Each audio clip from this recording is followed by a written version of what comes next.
Bonjour!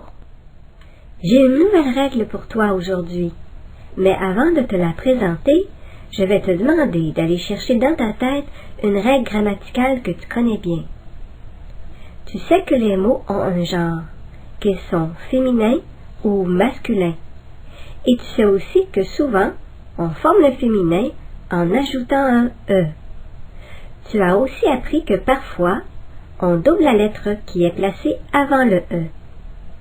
Maintenant, tu as plusieurs indices pour découvrir la nouvelle règle et le mot vedette de cette règle.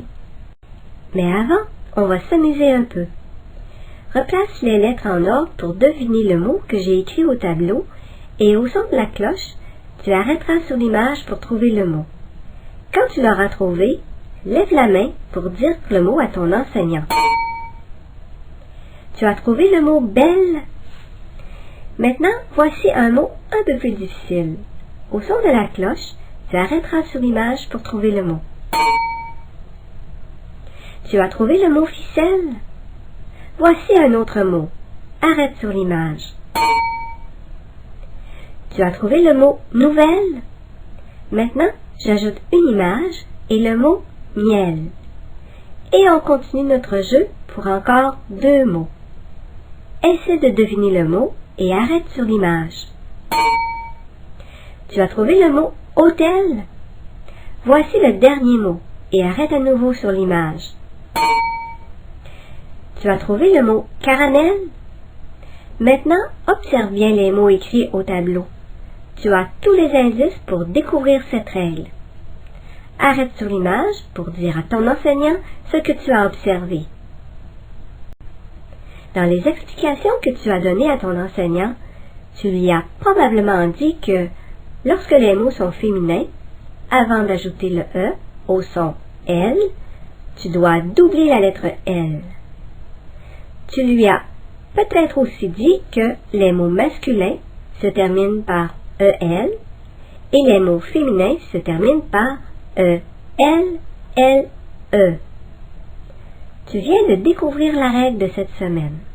Maintenant, je vais t'expliquer cette règle dans mes mots. La lettre L est redoublée dans environ 200 noms féminins qui se terminent par le son L. E, L, L, E. Il y a environ 120 noms masculins qui se terminent par L. E, L. Il y a quelques mots qui font exception à cette règle. Tu les apprendras plus tard. Quel mot vedette préfères-tu pour te rappeler de cette règle? Le miel ou la poubelle? Tu vas peut-être choisir ton mot vedette cette semaine quand tu ajouteras dans ton cahier à la page 54 des noms masculins qui se terminent par EL et des noms féminins qui se terminent par E, L, L, E. Pour t'aider à apprendre la règle de cette semaine, la lettre L est redoublée dans les noms féminins qui se terminent par le son L, sauf dans quelques mots. Je te propose quelques mots à étudier. Les voici. Lis avec moi ces mots. D'abord, les noms masculins.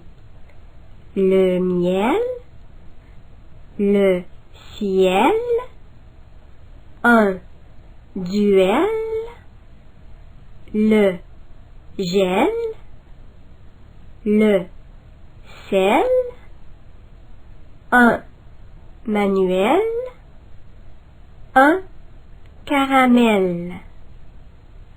Puis les noms féminins, mais on va syllaber en exagérant un peu la dernière syllabe des mots.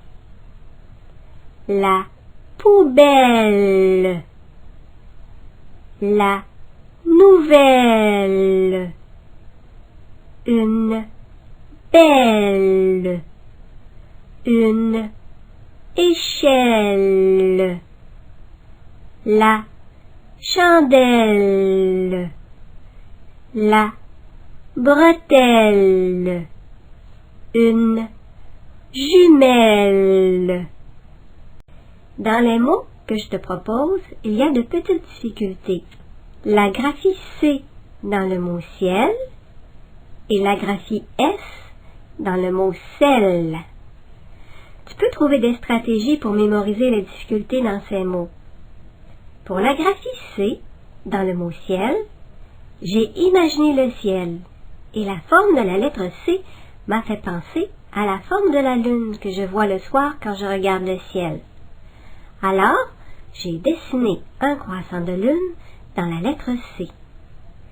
Pour la graphie S, dans le mot sel, comme il fait partie de la même famille de mots que le mot salière, et que je sais que le mot salière commence par la lettre S, il ne peut pas commencer par la lettre C ou K, car on ne dit pas une calière. Alors ce mot n'est plus difficile pour moi. Pour toi, quand tu penses à ces mots, tu peux avoir d'autres dessins ou d'autres stratégies pour t'aider à mémoriser ces mots. Tu pourras écrire ou dessiner tes stratégies dans ton cahier à la page 55. Dans les mots que je te propose, il y a des règles que tu connais déjà. Observe bien ces mots. Maintenant, arrête sur l'image pour lire les mots et expliquer les règles à ton enseignant. Les petits dessins que tu imagines et les règles que tu connais vont revenir dans ta tête quand tu écriras un texte ou que tu chercheras comment s'écrivent ces mots. Étudie bien ces mots toute la semaine et amuse-toi à faire deviner des mots à tes parents ou à des amis comme nous l'avons fait ensemble. À bientôt!